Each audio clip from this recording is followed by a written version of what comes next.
اللهم صل على محمد وآل محمد. اعوذ باللہ من الشیطان الرجیم. بسم اللہ الرحمن الرحیم. رب اشرح لی صدری ویسر لی امری واحلل عقدۃ من لسانی یفقہوا قولی. ان اللہ وملائکتہ یصلون علی النبی یا ایھا الذین آمنوا صلوا علیہ وسلموا تسلیما.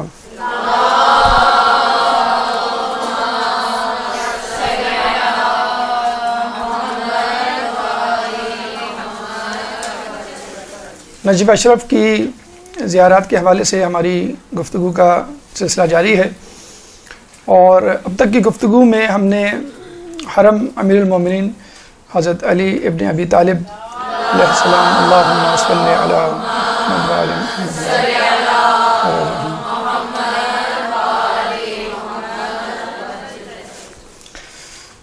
کو دیکھا ہے، اور وہاں پہ موجود مقامات کا مشاہدہ کیا ہے.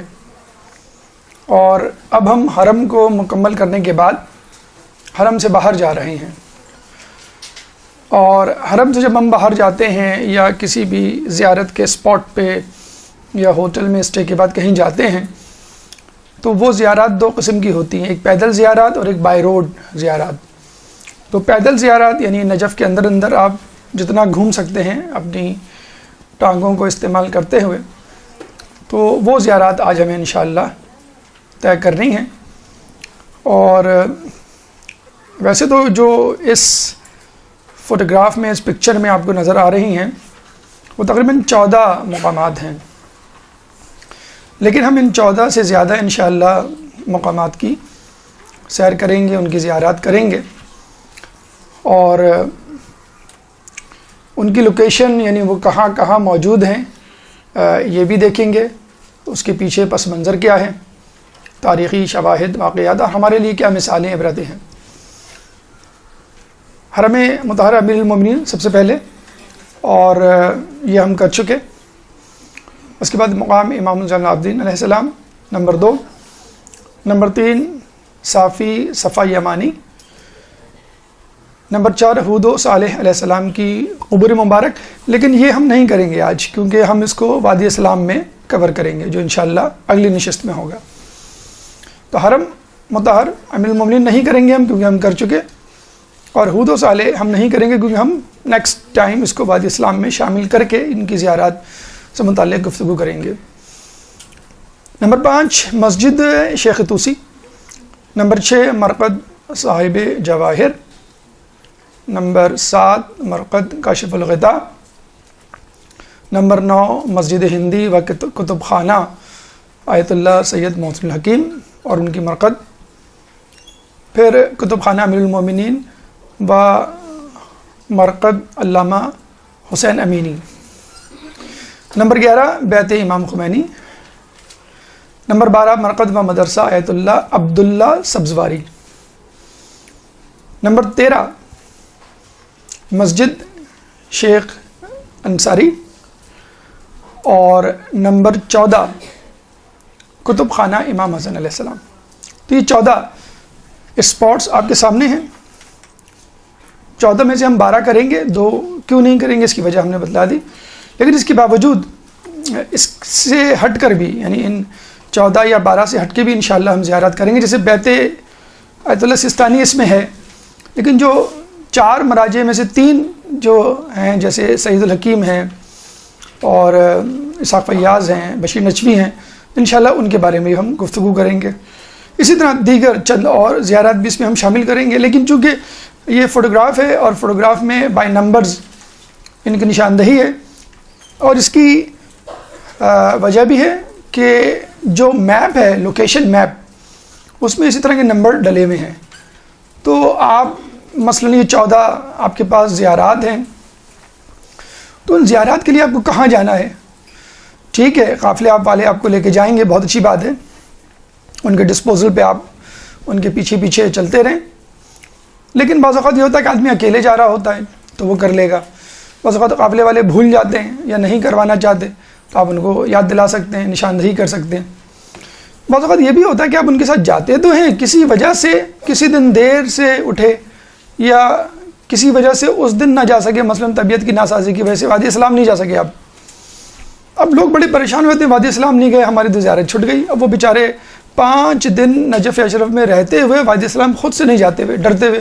اس میں کیا ایسا مسئلہ ہے؟ شیخ توسی کے گیٹ پہ آپ جائیں، واکنگ ڈسٹینس پہ، جیسے روڈ اینڈ ہوگا سامنے وادی اسلام میں، آپ خود جا کے تھوڑا سا آگے جائیں، سیدھے ہاتھ پہ مرقد، ہود اور صالح علیہ السلام میں. کون سا ایسا بڑا مسئلہ ہے؟ تو یہاں یہ دکھانے کا مقصد یہی ہے کہ ہمت کر کے خود بھی، اور ویسے بھی قافلے والوں کے پاس ڈیزگنیٹڈ ڈیز ہوتے ہیں، لمیٹڈ ان کے پاس وسائل ہوتے ہیں، اور جو انہوں نے پہلے سے ایک فارمولا ٹائم ٹیبل بنایا ہوا وہ اس کے حساب سے چل رہے ہوتے ہیں. اور ظاہر سی بات ہے اسی وجہ سے وہ آپ کو 24 آور انگیج بھی نہیں کرتے. کبھی صبح ہوئی تو رات میں زیارت نہیں ہوئی، رات میں ہوئی تو صبح نہیں ہوئی، کبھی شام میں ہوئی، کبھی 2، کبھی 1 زیارت، کبھی جلدی آ گئے، اس طرح وغیرہ وغیرہ. ٹھیک ہے، جس وقت آپ نہیں جا رہے، یعنی صبح زیارت تھی، انہوں نے کہا کہ اب رات میں مجلس ہوگی، ظہر سے لے کے مغرب تک، ظہرین سے مغربین تک ہی آپ کو 4 گھنٹے 6 گھنٹے مل گئے، تو آپ ان زیارتوں کو ہو کے آ جائیں جو انہوں نے نہیں کروائے. اور اکثر یہ ہوتا ہے کہ جب آپ کسی مقام سے زیارت کر کے نکلتے ہیں تو وہ 1 یا 2 دن آپ کو فری چھوڑ دیتے ہیں. لوگ جو بیوقوفانہ حرکت کرتے ہیں وہ کیا کرتے ہیں؟ شاپنگ. پورا دن 2 دن 3 دن جو ہے وہ شاپنگ میں گزار دیتے ہیں، یا جتنا بھی ٹائم ملتا ہے عموماً لوگ یہی کرتے ہیں. مطلب بالکل ہول اینڈ سول انہوں نے قافلے والوں پہ چھوڑا ہوا ہوتا ہے کہ جو وہ دکھائیں گے وہ ہم دیکھیں گے، جو نہیں دکھائیں گے ہم آنکھ بند کر لیں گے. شیخ توسی گیٹ پہ شیخ توسی کی مرقد ہے، اور شیخ انصاری سامنے ان کی وہ ہے مسجد، ان کی جو قبر مبارک ہم نے آپ کو بتایا، جیسے آپ باب کبیر سے انٹر ہوتے ہیں تو یہ سب چیزیں آمنے سامنے ہوتی ہیں، لیکن آپ نے قسم کھا رکھی ہوتی ہے. جب تک قافلے والے ہمیں انگلی پکڑ کے نہیں لے جائیں گے، مولانا صاحب انگلی رکھ کے نہیں بتائیں گے یہ صالح کی خبر ہے، یہ ہود کی خبر ہے، یہ فلاں جگہ، یہ فلاں جگہ، ہم اس وقت تک نہیں دیکھیں گے. تو یہ ناکارِ خدا را، آپ کے پاس میپ موجود ہے، آپ کے پاس کتابیں موجود ہیں، آپ کے پاس معلومات ہیں، تو آپ جتنے زیارات کر سکتے ہیں. کچھ لوگ یہ سوچتے ہیں کہ بھئی یہ قافلے والے کروا دیں گے اس لیے ہم نہیں کر رہے، پہلا کہ وہ قافلے والوں نے وہ نہیں کروائی تو وہ آپ سے چھٹ گئی، رہ گئی. تو ٹھیک ہے، آپ خود بھی کریں، قافلے والے اگر کرائیں تو وہ بھی، کوئی ضروری تو نہیں ہے کہ آدمی ایک ہی مرتبہ زیارت کرے. دیکھیں یہ جو 14 زیارات ہیں، ان کے جو اسپاٹس ہیں وہ اچھی طرح سمجھ لیجئے. اس کے بعد جو ہم اضافی آپ کو دیں گے وہ اسی میپ میں نقشے میں موجود ہوگی. ٹھیک ہے، یہ ہو گئے 14 اسپاٹس آپ کے. یہ ہے نقشہ، یہ نقشہ آپ کو بالکل اسنیپ شاٹ لینا ہے آپ کو اپنے ذہن میں، اور اس کو یاد کر لینا ہے. میں اجمالی طور پہ آپ کو بتلا دیتا ہوں کہ کون سی چیز کہاں پر ہے تاکہ آپ کو یاد رکھنے میں آسانی ہو. نجف کو ہم نے 4 میں ڈیوائڈ کیا ہے. مشراق اوپر نارتھ پول ہوتا ہے، ہمیشہ یاد رکھیں. جب بھی کوئی میپ جغرافی میں کسی بھی بک میں دکھایا جائے اوپر نارتھ پول ہوتا ہے، ہمیشہ یاد رکھیں. ٹھیک ہے، اور نیچے جو ہے وہ ساؤتھ پول ہوتا ہے. اور آپ نے بچپن میں پڑھا بھی ہوگا، سیدھے ہاتھ پہ ایسٹ ہوتا ہے، الٹے ہاتھ پہ ویسٹ ہوتا ہے. تو یہ تو east and west, north and south کی بات ہو گئی. تو آپ نے دیکھا کہ یہ جو نجف ہے اس کو ہم کہتے ہیں پرانا نجف. یہ جو لائن ہے یلو، تقریباً سرکولر سمجھ لیں، ریکٹینگل اسکوائر جو بھی ہے، یہ پوری لائن کے اندر یہ ہے پرانا نجف.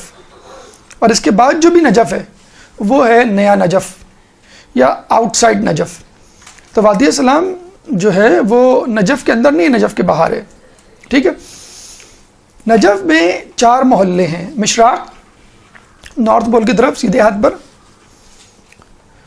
اور اگر آپ باب کبیر سے انٹر ہو رہے ہیں، ہم نے بتایا تھا باب کبیر وہ باب ہے کہ جب آپ انٹر ہوں گے تو جب آپ مولا کی مرقد پہ جائیں گے تو آپ پائندی سے انٹر ہوں گے، اسی کو آپ اپنا 0 پوائنٹ یا ریفرنس پوائنٹ بنائیں. ٹھیک ہے، دیکھیں یہ میں آپ کو بتاتا ہوں. یہ سوق کبیر، سوق الکبیر، بڑا بازار، اور اسی حوالے سے دیکھیں لکھا ہوا بھی بازار بزرگ. اور اسی نام کی وجہ سے، اسی بازار کی وجہ سے یہ جو گیٹ ہے، یہ والا گیٹ، یہ والا، دیٹ از کالڈ باب کبیر. یہی ہم نے آپ کو بتلایا تھا، یہیں سے انٹر ہونا ہے آپ کو. ٹھیک ہے، اس کو ریفرنس پوائنٹ 0 پوائنٹ بنا لیں ہم، تو ہم کیا کہیں گے؟ مشراق کا محلہ ہمارے سیدھے ہاتھ پہ ہے، براق ہمارے الٹے ہاتھ پہ ہے. ٹھیک ہے، مشراق کے ساتھ عمارہ اور براق سے آگے حویش. ٹھیک ہے، یہ ہے باب کبیر. باب کبیر کے سیدھے ہاتھ پہ ایک روڈ جاری ہے جو بالکل اکراس نجف ہے، فرام اینڈ ٹو اینڈ. شارع امام زین العابدین from east to west, east سے چلے گی ویسٹ کی طرف یا ویسٹ سے چلے گی ایسٹ کی طرف، شارع امام زین العابدین. ٹھیک ہے، اس کو یاد رکھیے گا. دوسری روڈ شارع امام صادق ہے but that will end up at حرم، حرم پہ اینڈ ہو جائے گی. پھر حرم سے جو روڈ چلے گی وہ شارع صفا کہلائے گی. ٹھیک ہے، یہ 3 روڈیں ہیں. امام زین العابدین والی روڈ جو اینڈ ٹو اینڈ ہے اکراس دا نجف، شارع امام صادق ایسٹ سے لے کر حرم تک، اور شارع صفا جو ہے حرم سے لے کر اینڈ تک. ٹھیک ہے، اب آ جائیں نارتھ ٹو ساؤتھ جو روڈز آ رہی ہیں. شارع توسی نارتھ سے آ رہی ہے حرم کی طرف. ٹھیک ہے، اور شارع توسی ہی کی ڈائریکشن میں اگر آپ چلتے چلے جائیں تو دوسری طرف اگر آپ نکلیں گے تو وہ شارع رسول ہے. ٹھیک ہے، تو نارتھ سے ساؤتھ کی طرف جو روڈز آ رہی ہیں شارع توسی حرم تک، اور حرم سے آگے شارع رسول. ٹھیک ہے، 3 اور 2 یہ 5 روڈز ہو گئی. اچھا، اب آ جائیں اطراف کی روڈ. مشراق کے اطراف جو روڈ ہے وہ شارع محیط، اور شارع رسول سے آگے ہے شارع بنات الحسن، اور اس سے تھوڑا سا آگے جا کے شارع مدینہ. یہ 4 جو محلے ہیں دیٹ از نجف، یہ ہے اولڈ نجف. اس کے بعد جو نجف ہے وہ نجف نہیں ہے، جدید نجف آپ کہہ سکتے ہیں. دیکھیے مثلا جیسے یہ ہے جدیدہ، it is not the part of Najaf, it is outside Najaf. ٹھیک ہے، یہ نجف سے باہر کا ہے. جیسے مسجد نبوی کے بارے میں آپ نے سنا ہوگا، ابھی جو موجودہ مسجد نبوی ہے وہ کسی زمانے میں مدینہ شہر ہوا کرتا تھا، اور اب جو مدینہ شہر ہے وہ مسجد نبوی سے آگے کا ہے. جب بھی ہم کہتے ہیں سقیفہ مدینے سے باہر تھا، لیکن لوگ مسجد نہیں لے اندر تھا. اندر اب ہو گیا ہے، پہلے نہیں تھا باہر، پہلے نہیں تھا اندر، پہلے باہر ہی تھا. تو یہ نجف ہے، اور نجف یعنی وادی سلام جو ہے وہ نجف سے باہر ہے. اسی طرح جدیدہ اور باقی چیزیں یہ باہر ہیں. یہ جدیدہ جو ہے اس کے اس طرف، یعنی یہ جہاں پہ یہ آئیکن گرین رنگ کا بنا ہوا ہے واٹس ایپ کا، یہاں پہ سمجھ لیجئے ایک اور محلہ ہے جس میں ہم یہاں پہ نہیں شو کر سکتے، اس کو ہم کہتے ہیں جدیدہ ثانیہ. یہ بڑا امپورٹنٹ ہے کیونکہ یہاں پہ ابھی آئے گا آگے کہ یہاں پہ مجتہدین وغیرہ کے گھر ہیں، پاکستانیوں کے مدارس ہیں بہت سارے. جدیدہ ثانیہ یا شوافع بھی کہتے ہیں اس کو، ابھی انشاءاللہ اس کا تذکرہ آگے آئے گا. یہ میپ دینے کا مقصد یہ ہے کہ جب بھی آپ کوئی چیز ڈھونڈیں آپ میپ پہ جائیں اور میپ پہ لوکیٹ کریں یہ کہاں پر ہے. ٹھیک ہے، اور اس کے بعد آپ شروع کریں. ابھی ہم نے آپ کو 14 اسپاٹس دکھائے ہیں. یہ 14 اسپاٹس مثلا آپ کو مقام امام زین العابدین دوسرا مقام دیکھنا ہے. اب آپ نمبر 2 دیکھیں، آپ لوگوں کو نظر آ سکتا ہے، اس پہ دیکھ سکتے ہیں آپ لوگ. نمبر 2 اگر آپ سے کہا جائے کہا یہ ہے نمبر 2، تو آپ کو پتہ چل گیا کہ مجھے کہاں جانا ہے. ٹھیک ہے، تو یہ میپ دینے کا مقصد یہ ہے. یہ جو 14 اسپاٹس ہیں ان کے جو نمبر ڈلے ہوئے ہیں یہی نمبر لوکیشن میپ میں بھی ڈلے ہوئے ہیں، اسی لیے ہم نے ان دونوں فوٹوگرافس کو پکچرز کو اپنے سامنے پیش کیا ہے. ٹھیک ہے، اب ہم یہ جو 14 اسپاٹس ہیں یعنی 12 اسپاٹس تو ہم نے ڈسکس کریں گے، پلس وہ اسپاٹس جو ہم اضافی دیں گے ان کو سب سے پہلے لوکیٹ کریں گے کہ ہے کہاں پر. کیونکہ ہم چاہتے یہ ہیں کہ اگر قافلے والے نہیں بھی لے کے جائیں یا کوئی آپ کے ساتھ نہیں بھی جا رہا تو ٹھیک ہے، آپ اپنی فیملی کے ساتھ کسی کے ساتھ چلے جائیں ٹہلتے ہوئے، سامنے ہی آپ کو مل جائیں گے سارے. ٹھیک ہے، تو یہ 14 اسپاٹس ہم شروع کرتے ہیں، پلس اس کے ساتھ ساتھ جو اسپاٹس اس میں نہیں دیے ہوئے لیکن بہرحال وہ within the territory of Najaf ہیں، within the old Najaf ہیں، تو اس کو ٹچ کر لینے میں دیکھ لینے میں کوئی حرج نہیں ہے. تو ہم جو ہے پہلا جیسے کہ ہم نے بتایا اسپاٹ ہے حرم امیر المومنین، تو ہم کر چکے ہیں الحمدللہ. تو وہ جو دیٹ از دا سینٹر، مرکز آف نجف. دوسرا اسپاٹ ہے مقام امام زین العابدین. ٹھیک ہے، اور اس کو ہم لوکیٹ کرنا چاہیں تو کہاں ملے گا ہم کو؟ یہ رہا نمبر 2، یہ ہے مقام امام زین العابدین. اب ہم اس کو ڈسکرائب کرنا چاہیں، کسی کو بتانا چاہیں یا خود سے ہم یاد رکھنا چاہیں تو ہم کیا کریں گے؟ ہم کہاں آئیں گے؟ 0 پوائنٹ کیا ہے ہمارا 0 پوائنٹ؟ باب کبیر ہے. ٹھیک ہے، باب کبیر سے آپ انٹر ہوئے تک کوشش یہ کریں کہ پہلے حرم میں آ جائیں. آپ حرم میں آ جائیں، گویا مولا علی کی انگلی پکڑ لیں اور پھر آپ اپنا سفر شروع کر دیں. باب کبیر سے آپ اندر آ گئے اس کے بعد آپ نکل جائیں یہاں سے. یہاں پہ کون سا گیٹ ہے؟ باب طوسی گیٹ, باب طوس. اس باب طوس سے آپ باہر نکلیں. باہر نکلنے کے بعد الٹے ہاتھ پہ مڑ جائیں. یہ کون سی شارع ہے؟ شارع امام زین العابدین. اس پہ چلنا شروع کر دیں. چلتے چلتے چلتے چلتے جب اولڈ نجف, پرانا نجف اینڈ ہوگا تو نمبر 2 پہ جو مقام ہے وہ ہے مقام امام زین العابدین علیہ السلام. یہاں پہنچ گئے لوکیشن میپ کے ذریعے. اب اس کی اہمیت جیسے دیکھیں, یاد رکھیں جب بھی مقام کا لفظ آتا ہے نا, مقام امام زمانہ, مقام امام جعفر, مقام امام زین العابدین, اس کا مطلب کیا ہوتا ہے کہ اس مقام پر وہ امام آ چکے ہیں.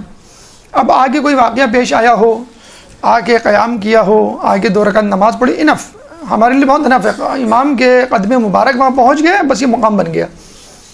ویسے تو بہت سی جگہوں پہ پہنچے ہوں گے, لیکن جہاں پہ بالکل یقین ہے کہ یہاں امام آئے تھے, ضرور آئے تھے, اور کچھ دن قیام بھی کیا تھا, تو اور بھی بہت جیسے کہ اس کی فضیلت بڑھ جاتی ہے. تو مقام امام زین العابدین علیہ السلام کے بارے میں کہا جاتا ہے کہ چوتھے امام جب مولا کی زیارت کے لیے آتے تھے اس مقام پہ قیام کیا کرتے تھے. جیسے ہم ہوٹل میں قیام کرتے ہیں 4 دن 5 دن, مولا یہاں پہ, امام یہاں پہ قیام کرتے تھے, یہیں پہ عبادت اور نماز پڑھا کرتے تھے, پھر یہاں سے حرم کی زیارت کے لیے جایا کرتے تھے. کچھ روایتوں میں ہمیں یہ بھی ملتا ہے کہ واقعی کربلا کے بعد امام کئی سال یا کئی مہینے جو ہے روپوش ہو گئے, بیابان میں چلے گئے, اور پھر جو ہے انہوں نے زیارت کی اپنے جد کی, اور اس کے بعد جو ہے وہ مدینے گئے. بہرحال یہاں پر امام آئے تھے, یہاں پہ وہ قیام انہوں نے کیا تھا, اور چند دن یہاں رہے, یہاں عبادت کی. یہ دیکھیں اس کی نئی بلڈنگ ہے انشاءاللہ جو کنسٹرکٹ ہو رہی ہے, بہت ہی عالیشان گنبد اور بہت عالیشان عمارت بننے جا رہی ہے. جیسے میں نے آپ کو کہا کہ مقام کسی کا بھی ہو, اس کا مطلب وہ شخص وہاں آ چکا ہے, تو امام ضروری تھوڑی ہے کہ ایک ہی جگہ آئے ہوں. امام تو جو ہے وہ ایک سے زیادہ جگہ پر گئے ہوں. تو موصل میں بھی ایک جگہ ہے کہ جہاں پر مقام امام زین العابدین ہے, اور جس پہ ابھی پچھلے دنوں داعش نے قبضہ کر لیا تھا, تو اس مقام کو داعشیوں کے قبضے سے چھڑوایا گیا ہے. اب آ جائیں مقام صفا یمانی نمبر 3. کہاں پر ہے یہ؟ میپ اٹھائیں آپ. نمبر 3 جیسے ہم نے کہا اسپاٹ, یہ دیکھیں نمبر 2 جو ابھی ہم نے ختم کیا ہے وہ تھا مقام امام زین العابدین, اس کے بالکل برابر میں ہے, بالکل پڑوس جسے کہہ لیں. یہ آپ کا پارک ہے, بالکل یہ آپ کا مدرسہ, اس طرح مقام صفا یمانی. اچھا, اسی مناسبت سے اس کو شارع صفا کہا جاتا ہے. اگر آپ شارع امام زین العابدین سے آ رہے ہیں کوئی بات نہیں, آپ نے مقام امام زین العابدین دیکھا, اس کے بعد یہ دیکھ لیجئے.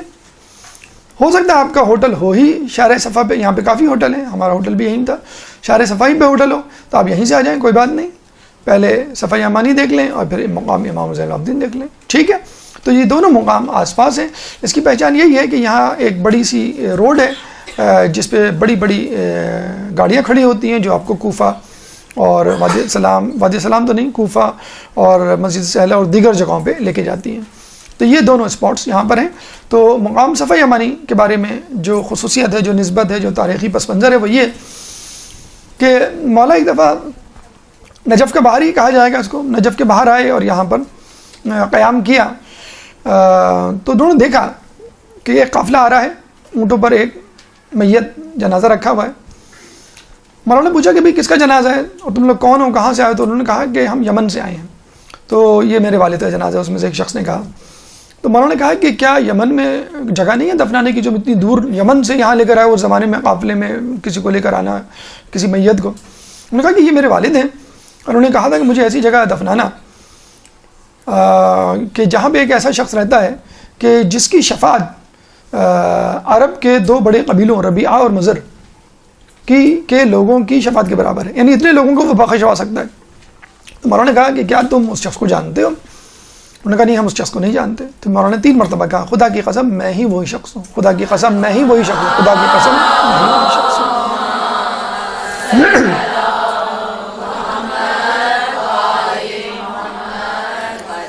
یہ اندر زری ہے اور یہ سامنے اس کا زیارت نامہ ہے. جو دوسری خصوصیت اگر آپ غور سے پڑھیں, جو بورڈ لگا ہوا ہے باہر, مقام امیر المومنین امام امیر المومنین علی ابن ابی طالب و مرقد عبد الصالح موالی, یہ اس کا اصل نام ہے, اسیب یمانی. اچھا, مقام امیر المومنین کیوں کہا جاتا ہے؟ کچھ لوگ کہتے ہیں کہ یہاں پہ مولا آیا کرتے تھے اور مناجات کیا کرتے تھے، اور کچھ لوگ کہتے تھے کہ یہ وہی مقام ہے جہاں موسیٰ علیہ السلام نے اللہ سے کلام کیا تھا، اور جب تجلی پڑی تھی تو وہ پہاڑ ریزہ ریزہ ہو گیا تھا، اور اب وہ ہموار زمین بن گئی ہے۔ تو مولا وہیں پہ آتے تھے مناجات کرنے اللہ سے، جہاں پہ موسیٰ علیہ السلام پہلے آ چکے تھے۔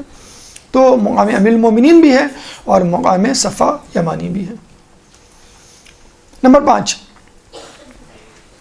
مرقد مسجد شیخ طوسی، ہود و صالح ہے نمبر 4، جس کے بارے میں ہم نے بتایا ہے کہ وہ ہم وادی اسلام میں کور کریں گے۔ یہ دیکھیں نمبر 4 ہے۔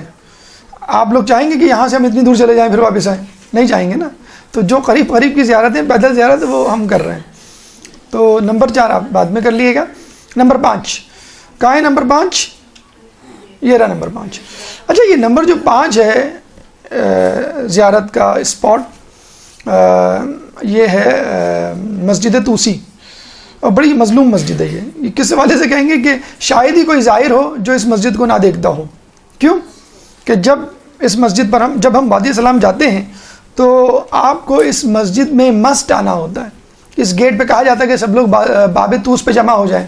باب طوس پہ جمع ہوتے ہیں تو لوگ پیدل چلنا شروع کر دیتے ہیں، پکی سڑک ہے، جو بوڑھے ہوتے ہیں وہ شٹل سروس آج کل چل گئی ہے، وہ اس پہ بیٹھ جاتے ہیں، تو ہر کوئی یہاں سے گزرتا ہے۔ لیکن بس وہی بات ہے کہ اگنورنس، جہالت، غفلت، کہ لوگ مسجد طوسی کو دیکھنا گوارا نہیں کرتے، جس میں شیخ طوسی دفن ہے، اور شیخ طوسی نہیں، سید مہدی بحر العلوم بھی دفن ہے۔ اتنی بڑی شخصیات، مطلب جن کا ابھی تذکرہ آگے آئے گا تو آپ کو اندازہ ہوگا کہ کتنی بڑی زیارت ہے جو ہم مس کر دیتے ہیں۔ اور وہاں بیٹھ کے آپ باتیں کر رہے ہوتے ہیں، گپ شپ کر رہے ہوتے ہیں، بعض اوقات غیبت کر رہے ہوتے ہیں کہ فلاں نہیں آئے فلاں نہیں آئے۔ تو دیکھیں، فرض کر لیں آپ کو یہیں پہ جانا ہے، تو آپ کیا کریں گے؟ مدینے باب کبیر پہ آئے یا انٹر ہوئے، الٹے ہاتھ پہ باب قبلہ ہے اور سیدھے ہاتھ پہ باب طوس، ٹھیک ہے، باب طوسی، ٹھیک ہے۔ سیدھے ہاتھ پہ اگر آپ جائیں گے باہر روڈ پہ، اگر چلتے چلے گئے تو یہ تو آپ وادی اسلام پہنچ جائیں گے، یہ پورا وادی اسلام نہیں، وہاں نہ جائیں آپ، پہلے بالکل باب طوسی پہ جو لیفٹ ہینڈ پہ 5 نمبر یہ نظر آ رہا ہے آپ کو، یہ ہے آپ کا مسجد طوسی، مرقد طوسی، یا اور مرقد سید بحر العلوم، 3 چیزیں ہیں۔ اصل میں یہ کیا تھا؟ شیخ طوسی کا گھر تھا۔ شیخ طوسی یہاں پر آئے تھے، کہاں سے؟ کاظمین بغداد سے، اور یہاں رہے تھے۔ یہ گھر بھی تھا، ان کا مدرسہ بھی تھا، اور جب ان کا انتقال ہوا تو انہوں نے کہا کہ اس کو مسجد بنا دینا، انتقال سے پہلے وصیت کی کہ اس کو مسجد بنا دینا، تو ان کی وصیت کے مطابق اس کو مسجد میں کنورٹ کر دیا گیا۔ شیخ طوسی محمد ان کا نام تھا، اصل نام، طوس کے رہنے والے تھے، طوس میں ثنا آباد کے۔ تو بزرگ شخصیت، بہت عالم شخصیت، نام ان کا شیخ پڑ گیا، جس طرح ہمارے یہاں سر جو کہا جاتا ہے پڑھانے والے کو۔ تو یہ آئے پہلے ایران سے ہجرت کر کے کاظمین میں انہوں نے شاگردگی اختیار کی شیخ مفید کی، 5 سال ان کے شاگرد رہے، اور انہی کی رہنمائی میں انہوں نے کتاب لکھی معرکۃ الآراء، تہذیب الاحکام۔ تہذیب الاحکام کیا ہے؟ ہماری جو کتب اربع ہیں ان میں سے ایک کتاب۔ اس کے بعد شیخ مفید کے شاگرد شریف مرتضیٰ، جو کہ بھائی ہیں شریف رضی کے، سید رضی کے، آپ نے سنا ہوگا، 2 کا نام، کاظمین میں ہیں، ان کی شاگردگی میں رہے، اور پھر ان کی شاگردگی میں کتاب لکھی استبصار، یہ بھی کتب اربع میں شامل ہے۔ تو ہماری 4 کتابوں میں 2 کتابوں کے مؤلف مصنف کون ہیں؟ شیخ طوسی ہیں۔ یعنی 50% آف دا روایات، 50% آف دا نالج ہمارے دین کی کس سے آئی ہے؟ شیخ طوسی سے آئی ہے۔ ریٹن مٹیریل شیخ طوسی نے دیا ہم کو 50%۔ تو کتنی بڑی شخصیت ہے، اگر ہم ان کی زیارت مس کر دیں کتنی بڑی جو ہے کوتاہی ہم کریں گے۔ جو ہماری 4 کتابیں ہیں اتفاق سے، وہ سب کے سب محمد نامی افراد نے لکھی ہے۔ تو ان 4 کتابوں کے لکھنے والے افراد کہلاتے ہیں محمد ثلاثہ۔ 4 کتابوں کے لکھنے والے کیا کہلاتے ہیں؟ ان کا نام ہونا چاہیے محمد اربا، تو نہیں ہے، کیوں؟ شیخ طوسی نے 2 کتابیں لکھی ہیں، تو وہ 3 محمد رہ گئے۔ اچھا وہاں پہ پھر جب سلجوقیوں نے حملہ کیا، چنگیزیوں نے حملہ کیا، اور بہت ہی خطرناک حملہ تھا، انہوں نے جو ہے سب کچھ جلا دیا۔ ان کے پاس 80,000 کتابیں تھیں سید مرتضیٰ عالم الہدیٰ کی دی ہوئی، 10,000 کتابیں ان کی۔ دیکھیے اس زمانے میں آپ 80 اور 10 90,000 کتابیں اپنے انٹرنیٹ پہ جمع کر کے دکھا دیں، آپ ڈاؤن لوڈ بھی نہیں کریں گے آپ، کہ بہت ٹائم لگ رہا ہے، بہت سستی کاہلی، کیا فائدہ کرنے کا۔ خرید کے لا کے رکھنا تو بہت بڑی بات ہے، خرید کے لا کے رکھنا۔ ہماری جو نجف کے عالم سے بات ہوئی تھی ابھی پچھلے دنوں جو ہم گئے تھے، تو وہ بتا رہے تھے کہ میرے گھر میں 1 لاکھ مالیت کی کتابیں ہیں، ان کو اتنا شوق ہے ماشاءاللہ ابھی بھی کتابیں چاہیے۔ بہرحال وہاں کی فضا ہی ایسی ہے، کہتے ہیں کہ نجف کی فضاؤں میں علم ہے۔ ایک دفعہ عالم دین پاکستان کے گئے اور کھڑکی کھول کے بیٹھے ہوئے تھے، بلکہ میں آپ کو نام بھی بتا دوں، ہمارے یہی ہیں جولی کے طالب جوہری، کھڑکی کھول کے بیٹھ کے کسی نے کہا مولانا صاحب کیا کر رہے ہیں آپ، لو میں کھڑکی کھول کے کہا تم کو معلوم نہیں ہے یہاں کی فضاؤں میں بھی علم ہے، تو یہاں کی لو سے اور یہاں کی ٹھنڈی ہوا سے اگر سردی ہو تو نہیں ڈرو۔ سید مرتضیٰ عالم الہدیٰ کے بعد 12 سال تک مرجعیت کے انہوں نے جو ہے وہ فرائض انجام دیے، بہت بڑی مدت ہے جو انہوں نے گزاری۔ 448 میں یہ نجف آئے۔ نجف شہر تو چھوڑیں، قریہ بھی نہیں تھا، رہنے کی جگہ ہی نہیں تھا اس زمانے میں۔ لوگ آتے تھے زیارت کر کے، خشک تھا بالکل بنجر خشک، لوگ آتے تھے زیارت کر کے فوراً چلے جاتے تھے۔ یہ ان کا مرہون منت ہے کہ وہ آئے، جب وہ آئے تو علم کے پیاسے آ گئے۔ انہوں نے کہا ہم پانی کے پیاس برداشت کر لیں گے، علم کی پیاس نہیں برداشت کریں گے، ہمیں شیخ طوسی کے پاس جانا ہے۔ یہاں کے آباد ہوئے، ان کے درس میں ہزار اسٹوڈنٹ شامل ہوا کرتے تھے، 300 تو مجتہدین ہوا کرتے تھے، اور یوں سمجھ لیں کہ بالکل ایک میگنیٹ کی طرح انہوں نے کھینچ لیا تھا لوگوں کو۔ اور آپ کو معلوم ہے جب لوگ کسی جگہ جمع ہو جائیں تو کوئی ہوٹل بھی کھولتا ہے اس کے ساتھ، کوئی جو ہے وہ درزی کی دکان بھی کھولتا ہے، کوئی کھانے پکانے کی دکان بھی کھولتا ہے، کوئی پانی کے لیے بندوبست بھی کرے گا، تو وہ خود ایک دوسرے کی ضروریات جو ہے وہ حل کر رہے ہوتے ہیں۔ تو وہ ماشاءاللہ دیکھتے ہی دیکھتے شیخ طوسی کے آنے کی وجہ سے پہلی مرتبہ وہ ایک شہر میں تبدیل ہوا، اور حوزہ تو خیر بنا ہی، پہلی مرتبہ ہزار اسٹوڈنٹ، ہزار علماء اور 300 اس میں مجتہد، بہت بڑی بات۔ یہ ان کی مرقد ہے شیخ طوسی کی، جو کہ انہوں نے وصیت کی تھی کہ مجھے میرے گھر میں دفنانا اور میرے گھر کو مسجد میں تبدیل کر دینا۔ تو ان کا گھر جو ہے بیسیکلی وہ گھر ہے ان کا، تو وہ مسجد طوسی میں تبدیل ہو گیا، اور ان کی مرقد بھی یہیں پر ہے۔ یہیں پہ مرقد ہے سید مہدی بحر العلوم کی۔ اچھا یہ میپ میں الگ سے مینشن نہیں ہے، یہ ہم نے بتلا دیا کیونکہ بہرحال امپورٹنٹ شخصیت ہے سید مہدی العلوم۔ ہم نے دیکھیں بہت سارے علماء پڑھے ہیں، اور ہر عالم پہ ہم چونک جاتے ہیں، حیرت میں پڑ جاتے ہیں کہ کیا لوگ تھے اور کس طرح انہوں نے زندگی گزاری، لیکن جو عالم شاید سب سے زیادہ لوگوں کو حیرت میں ڈالتا ہے وہ ہے سید مہدی بحر العلوم۔ کس وجہ سے؟ آپ جملہ سن لیجئے پھر آپ کو اندازہ ہو جائے گا۔ جو سب سے زیادہ حیرت میں ڈالنے والے عالم دین وہ یوں ہیں کہ لوگ کہتے ہیں کہ سید مہدی بحر العلوم کو عرصے تک لوگ امام زمانہ سمجھتے رہے کہ یہی ہے امام زمانہ۔ اتنا تقدس، اتنا علم، آپ اندازہ لگائیے کہ کسی غیر معصوم، کسی عام آدمی میں کوئی وہ کر لے کہ یہی امام ہے، یہی 12ویں امام ہے جن کا ظہور ہو گیا، یہ بتا نہیں رہے۔ آپ اندازہ لگا لیجیے کہ ان کے علم کا، ان کے تقدس کا، ان کی پاکیزگی کا کیا حال ہوگا۔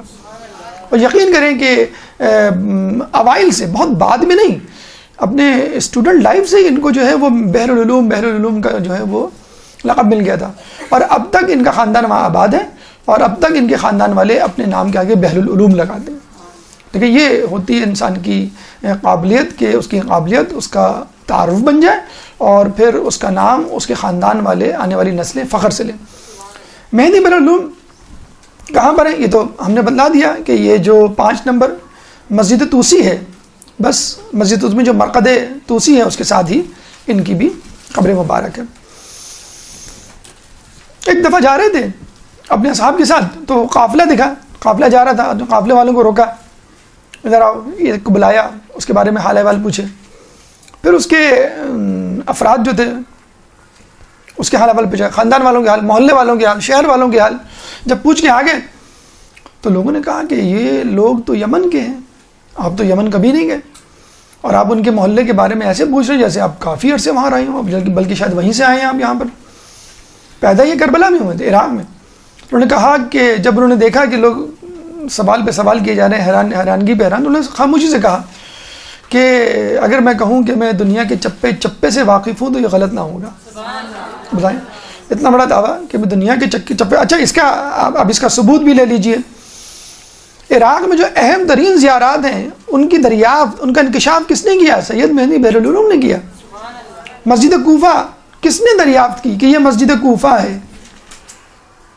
سید مہدی بحر العلوم نے. مولا علی کا گھر کس نے دریافت کیا؟ سید مہدی بحر العلوم نے. مرقد کمیل بن زیاد، سید مہدی بحر العلوم نے. مسجد حنانہ کا تعارف، سید مہدی بحر العلوم میں. ہود اور صالح کی قبریں جو کہ وادی سلام میں موجود ہیں، مطلب شاید دو ہی وہ ہیں جن کے لیے ہم جاتے ہیں، ویسے اور بھی جگہ ہیں لیکن اہم ترین زیارات وادی سلام میں. تو ان کی نشاندہی کس نے کی؟ سید مہدی بحر العلوم نے. کیا تعلق ہے اللہ سے؟ کیا تعلق ہے امام زمانہ سے؟ کیا تعلق ہے غیب کے علم سے؟ پاکیزگی ہے، تقدس ہے.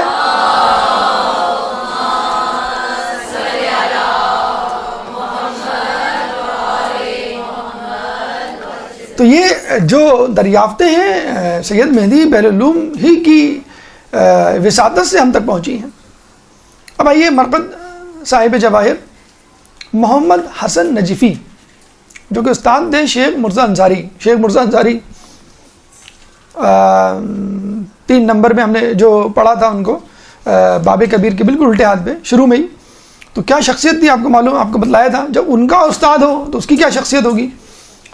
اچھا، پہلے زمانے میں اگر کوئی شخص کوئی کتاب لکھے اور کتاب بہت مشہور ہو جائے تو بس اس کو اس کتاب کے نام سے متعارف کروایا جاتا ہے، صاحب مفاتی، صاحب بہار، ٹھیک ہے. تو اسی طرح صاحب جواہر، جواہر الکلام انہوں نے کتاب لکھی تھی. یہ ان کا مقبرے کا روضے کا اندرونی منظر. اس کی لوکیشن صاحب جواہر کی یہ دیکھ لیجئے، شارع امام زلال. آپ باب کبیر سے انٹر ہوئے، رائٹ سائڈ پہ گئے، اب باب توسی. باب توسی میں آپ نے شیخ توسی کی قبر، سید مہدی بحر العلوم کی قبر دیکھ لی. دونوں کے روضے آگے جائیں گے تو یہ ہے 6 نمبر پہ صاحب جواہر سید محمد حسن نجفی. استاد ہیں کس کے؟ شیخ مرزا انصاری کے. صاحب جواہر یعنی جواہر الکلام نامی کتاب.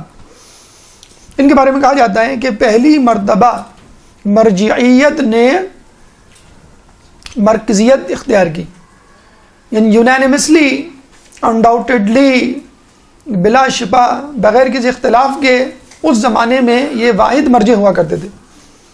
آج کل کے زمانے میں بہت سارے مراجعین ہیں جو جس کو عالم سمجھتا ہے اس کی تقلید کر لے، لیکن اپنے زمانے میں پہلی مرتبہ تاریخ میں ہوا تھا کہ تمام کے تمام لوگ کسی ایک کی مرجعیت پر متفق ہوئے تھے.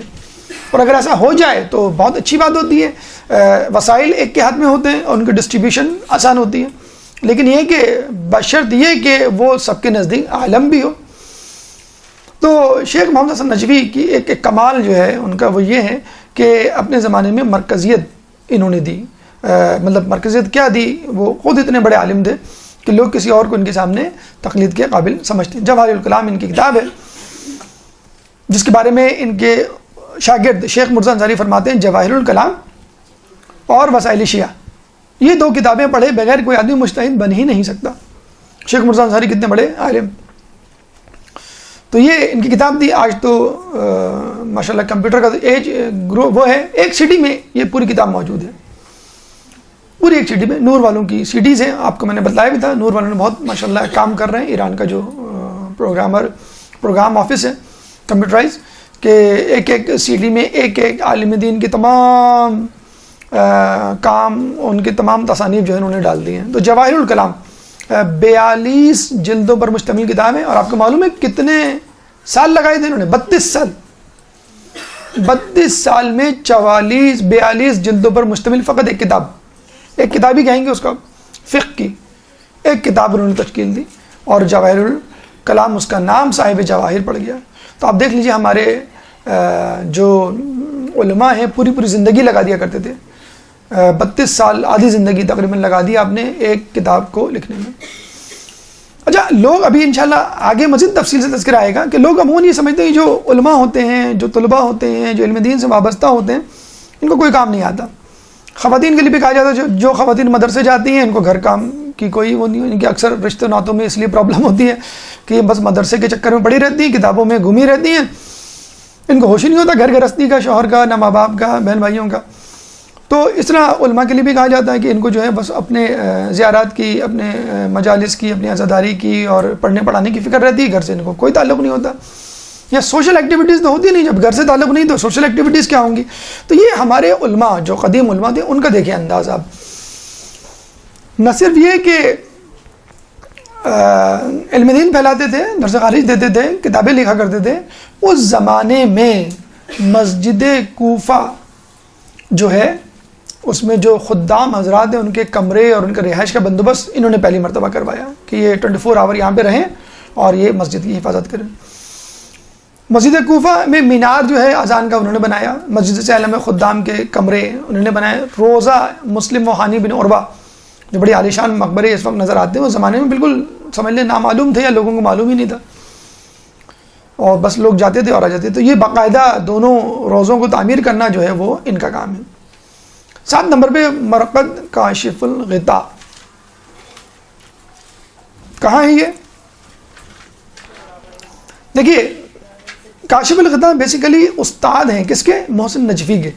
تو اس طرح بھی آپ کو آسانی رہے گی کہ 6 نمبر محمد حسن نجفی صاحب جواہر اور 7واں نمبر ان کے استاد کاشف الغطاء کا. حالات زندگی مالک اشتر ان کے آباء و اجداد میں شامل ہیں، مالک اشتر کے خاندان سے ان کا تعلق ہے. کتاب انہوں نے لکھی کشف الغطاء، اس وجہ سے ان کا نام کاشف جو ہے وہ کشف کرنے والے کو کہتے ہیں. اور دیکھیں ان کی مرقد میں بھی لکھا ہوا ہے کہ صاحب کتاب کشف الغطاء، جس میں اصول بھی ہیں، عقائد بھی ہیں اور فقہ کی جو ہے مشکل ترین الجھنوں کو بھی انہوں نے سلجھایا ہے. بیت آیت اللہ سستانی 8 نمبر پہ، یہ بھی زیارت کا مقام ہے. زیارت کا مطلب یہ نہیں ہوتا ہے کہ کسی مرحوم کی قبر کی زیارت کی جائے، زیارت کسی زندہ کی بھی کی جاتی ہے، بلکہ زندہ کی جائے تو زیادہ بہتر ہے. وہی شخص اگر مر گیا ہو اس کی زیارت اس کی زندگی میں زیادہ بہتر ہے، معصوم کی غیر معصوم. آپ جب نکلتے ہیں یہ آقا سستانی کا اندر کا گھر اور علماء مجتہدین کے گھر میں کتابوں کے علاوہ اور کچھ نظر نہیں آتا. اب کہیں جا کے انہوں نے کرسیاں ڈالی ہیں 4-5 سال پہلے، خود کچھ اپنی صحت کی وجہ سے کہ بہت زیادہ بیٹھ نہیں سکتے، اور خود کچھ لوگوں کی وجہ سے کہ جو نیچے بیٹھنے میں ذرا پرابلم محسوس کرتے ہیں یا غیر مندوبین آ جائیں تو ان کے لیے، ورنہ اس سے پہلے وہ نیچے ہی کی ان کی نشست تھی. یہ دیکھیں آپ باب کبیر پہ آئے تھے، پھر دوبارہ 0 پوائنٹ پہ ہم لے لیتے ہیں. ویسے تو ظاہر سی بات ہے اگر آپ گھوم ہی رہے ہیں اور سامنے شیخ توسی باب توسی آ گیا ہے تو آپ باب توسی سے نکل کے فوراً مسجد توسی چلے جائیں، ضروری نہیں کہ آپ دوبارہ باب کبیر پہ جائیں. ایسے ہم 0 پوائنٹ اور ریفرنس لیول پہ ہم نے آپ کو بتایا. یہ ہے باب کبیر 0 پوائنٹ، سیدھے ہاتھ پہ باب توسی تھا، الٹے ہاتھ پہ باب قبلہ، باب قبلہ ہے الٹے ہاتھ پہ. بس اس باب قبلہ سے آپ باہر نکلیں یا آپ باہر نکلیں، یہ کہلاتی ہے شارع رسول. اسی شارع رسول پر 8 نمبر یہ دیکھیں الٹے ہاتھ پر، آپ کو پتہ بھی نہیں چلے گا، لگے گا ہم بوری بازار کی کسی گلی میں آ گئے. دکانیں اور کچھ جگہوں پہ آپ کو لوگ کھڑے ہوئے نظر آئیں گے تو آپ سمجھ جائیے گا کہ یہاں پہ جو ہے وہ کچھ ہے. آپ اندر گلی میں جائیں گے، گلی میں گاڑی تو کیا آپ اسکوٹر بھی نہیں جا سکتی، بلکہ شاید سائیکل بھی کوئی نہیں چلا سکتا، گر جائے گا، اتنی پتلی گلیاں ہیں. ٹھیک ہے 8 نمبر پہ الٹے ہاتھ پہ بالکل آپ چند گز چلیں گے، چند میٹر تو آپ کو 8ویں مقام پر یہ 8واں جو اسپاٹ ہے الٹے ہاتھ پہ آپ کو. حالات زندگی سیستان میں پیدا ہوئے، کچھ لوگ کہتے ہیں کہ یہ جو ہے مشہد میں پیدا ہوئے، ان کو سرٹیفکیٹ نہیں مل سکا تھا، برتھ سرٹیفکیٹ کسی وجہ سے مشہد کا تو سیستان لگ گیا. بہرحال سیستان میں یا جہاں بھی مشہد میں، سیستان زیادہ قرین قیاس ہے، میں پیدا ہوئے اور ابتدائی تعلیم اپنے والد بزرگوار سے اور اس کے بعد آیت اللہ بروجردی کے بھی شاگرد رہے ہیں. حاصل کرنے کے بعد یہ آئے نجف اور یہاں پر کافی عرصے تک آیت اللہ خوئی کے جو ہے وہ شاگرد رہے اور پھر انہی کی وساطت سے اور انہی کی تصدیق نامے سے یہ مرجعیت کے درجے پہ پہنچے اور اس سے پہلے اجتہاد کا درجہ بھی آیت اللہ خوئی نے ان کو دیا۔ 1960 میں فقط 30 سال کی عمر میں ان کو اجازہ مل گیا، یعنی مجتہد بن چکے تھے 30 سال میں، اور مرجعیت کا 62 سال میں 62 ایئرز، اب ماشاءاللہ ان کی عمر 80 سے زیادہ، 80 سال سے زیادہ ہو چکی ہے۔ 1992 میں آیت اللہ خوئی کا جب انتقال ہوا، انہوں نے باقاعدہ ان کو وصیت کی تھی کہ میری نماز جنازہ جو ہے وہ آغا سیستانی پڑھائیں۔ اس سے لوگ سمجھ گئے تھے کہ کون ان کا جانشین ہوگا، اور ویسے بھی وہ اس کا اظہار پہلے کر چکے تھے۔ جیسے کہ میں نے ابھی بتایا کہ لوگ عموماً یہ کہتے ہیں کہ علماء، مجتہدین، مراجعین ایک الزام ہے خصوصاً نجف کے علماء کے اوپر کہ سیاسی طور پہ ایکٹیو یا موبلائز نہیں ہے۔ ایسا نہیں ہے۔ اس طرح تو ہم تمام ائمہ کی ہسٹری پڑھ لیں۔ امام موسیٰ کاظم 14 سال جو ہے وہ قید میں رہے، تو کیا وہ ایکٹیو نہیں تھے؟ اپنے قید خانے سے وہ کنٹرول کیا کرتے تھے۔ امام زمانہ ابھی غیبت میں، تو کیا وہ ایکٹیو نہیں ہے؟ وہ اپنی غیبت سے پوری دنیا کو کنٹرول کر رہے ہیں۔ تو ایک نہیں بلکہ 2-3 مثالیں میں آپ کو دیتا چلوں ان کی سیاسی موبلائزیشن کی، ایکٹیویٹی کی۔ 2004 میں یہ bypass 2 bypass operation ان کے ہو چکے ہیں، لیکن اس کے باوجود ماشاءاللہ ہٹے کٹے لوگ ان کے پاس بیٹھے بیٹھے تھک جاتے ہیں، اور یہ نہیں تھکتے۔ ایک سوال کا جواب جو ہے وہ آدھے گھنٹہ جو ہے وہ لگا دیتے ہیں، 2 گھنٹے۔ اچھا 2 گھنٹے تو ہمیں لگے تھے نا، اس کے بعد جو قافلہ آیا اس نے 2 گھنٹے لگائے ہوں گے، جو ہم سے پہلے بھی جو قافلہ اس نے 6 گھنٹے یہ اسی طرح بیچارے بیٹھ کے جواب دیتے رہے، اور کبھی یہ نہیں کہا کہ یہ سوال جو ہے اس کا مختصر سا جواب دے دیتا ہوں، یا بہت سوال ہو گیا بس میں ایک سوال کا نہیں۔ اکثر لوگ کمرے سے باہر سے لوگ آتے ہیں اور ان کو اشارہ کرتے ہیں، پھر آتے ہیں پھر ہم کو اشارہ کرتے ہیں، یعنی یہ خود کبھی نہیں تھکے۔ زائرین یا ملاقاتی حضرات وہ تھک جاتے ہیں۔ تو یہ لندن گئے بائی پاس کے لیے، اور کہتے ہیں کہ جب یہ ریکوری فیز میں تھے، اور آپ کو بائی پاس سرجری کے بعد ریکوری فیز بہت مشکل ہوتا ہے، بہت انٹینسو مانیٹرنگ ہوتی ہے، ECG ہوتا ہے، باقی چیزیں ہوتی ہیں، دیکھنا ہوتا ہے کہ سرجری جو ہوئی ہے وہ کامیاب ہوئی ہے کہ نہیں۔ جب ان کو پتہ چلا کہ بہت زبردست آپریشن ہو رہا ہے نجف میں، اور نجف کے حرم میں، امیر المومنین کے حرم میں مقتدس صدر اور مہدی مشن کے سپاہی اندر موجود ہیں، ان کو محصور کر لیا گیا ہے امریکن آرمی، اینڈ وہ بس ان کو مارنے جا رہے ہیں، تو یہ لندن میں یقین کرے اپنے بستر سے اٹھ کے آ گئے فوراً نجف، اور پیدل نجف کے حرم امیر المومنین میں داخل ہوئے، اور مقتدس صدر کو اپنے ہاتھ سے پکڑ کے باہر لے کر آئے اور ان کی جان بچائی۔ مقتدر بہت زیادہ پولیٹیکلی ایکٹیو آدمی، اور اس زمانے میں لوگ باتیں بنایا کرتے تھے کہ یہ دونوں آپس میں رائول ہیں، ایک ایکٹیو ہے ایک ان ایکٹیو ہے، تو لوگوں کو پتہ چل گیا کہ یہ سب ایک ہیں۔ اگر ایک اختلاف کسی میں ہو جاتا ہے تو وہ ایک حکمت عملی والا اختلاف تو ہو سکتا ہے کہ میں سمجھتا ہوں کہ دشمن کا مقابلہ بندوق سے کرنا چاہیے، ایک دوسرا شخص سمجھتا ہے کہ نہیں اس کا مقابلہ جو ہے ہمیں خاموشی سے کرنا چاہیے، تو یہ اختلافات ہوتے ہیں، لیکن اس کا مطلب یہ نہیں ہے کہ آپ یہ کہیں یہ دونوں ایک دوسرے کے خلاف ہیں۔ تو جب یہ مقتدس صدر کا ہاتھ پکڑ کے لے کر آئے تو پوری دنیا کو پتہ چل گیا کہ وہاں کے مراجعین، وہاں کے علماء جو ہے متحد ہیں، اور تمام لوگوں کا ایک ہی کام ہے امام زمانہ کے انتظار کے لیے لوگوں کو تیار کرنا۔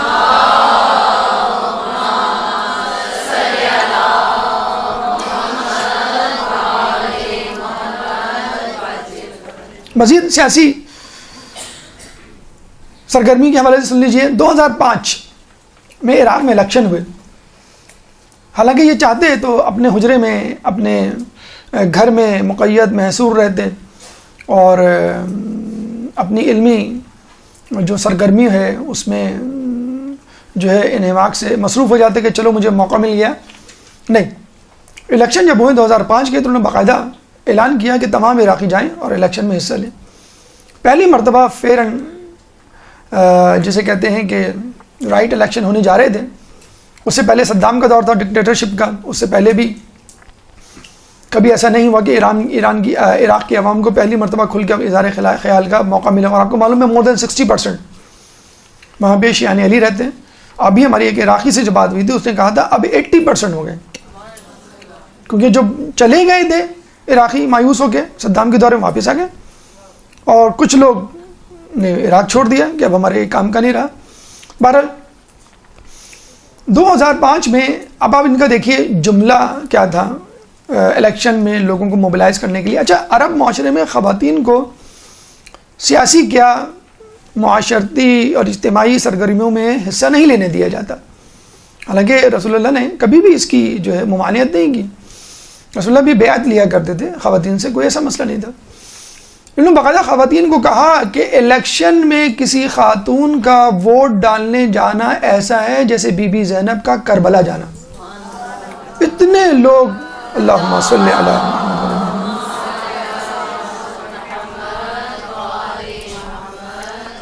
اتنے لوگ بالخصوص خواتین نے ووٹ ڈالا اور نتیجہ حق میں نکلا کہ زیادہ سے زیادہ اس ووٹ ڈالنے کے نتیجے میں شیعہ امیدوار سامنے آئے اور پہلی مرتبہ لوگوں کو احساس ہوا کہ عراق جو ہے وہ شیعان علی کا، مولا علی کے ماننے والوں کا ملک ہے. 2014 کچھ عرصے سے آپ کو معلوم ہے داعش نے جو ہے وہاں پہ فتنہ پھیلایا ہوا ہے، بلکہ ابھی کل کی خبر بھی آپ لوگوں کے پاس پہنچی ہوگی، 40 سے زائد افراد شہید ہو گئے ہیں. سیریا میں، شام میں ایک بس پہ زوائرین پہ حملہ کیا ہے. تو داعش کی بڑھتی ہوئی سرگرمیوں کو جب انہوں نے بھانپ لیا تو انہوں نے کہا کہ اب وقت ہے کہ عملی طور پہ باقاعدہ لوگوں کو حکم دیا جائے. انہوں نے باقاعدہ فتویٰ دیا، ایک حکم دیا کہ تمام لوگ گھر سے نکل آئیں. اور ان کے فتوے کا کہتے ہیں اتنا اثر ہوا کہ عام آدمی تو چھوڑ، باقاعدہ علماء ابا قبا امامے میں گن لے کر مورچے پہ پہنچ گئے. پھر لوگوں کو احساس ہوا کہ یہ ایک بہت ہی سنجیدہ مسئلہ ہمیں درپیش ہے، اور اگر ہم نے داعش سے اس وقت نبرد آزما ہونے کے لیے کوئی حکمت عملی نہ اختیار کی تو یہ مقامات مقدسہ خدا نخواستہ ہمارے ہاتھ سے چلی جائیں گے. اور شیعان علی تمام چیزیں برداشت کر سکتے ہیں، مقام مقدسہ پہ کوئی آنچ آنا برداشت نہیں کر سکتے. چنانچہ آپ نے دیکھا کہ کس طرح ان کو پسپائی اختیار کرنی پڑی. اکا دکا واقعات بہرحال ہر کوئی کر لیتا ہے، چوری ڈکیتی تو ہر محلے میں ہوتی ہے، لیکن یہ ہے کہ باقاعدہ ایک جو غالبیت نظر آتی تھی کچھ عرصے پہلے کہ یہ شاید خدا نخواستہ پورے عراق پہ قبضہ کر لیں گے، وہ اب بات ختم ہو گئی، بلکہ خود ان کے اپنے ٹھکانے ان سے خالی ہو چکے ہیں، مثلا موصل اور فلوجہ وغیرہ.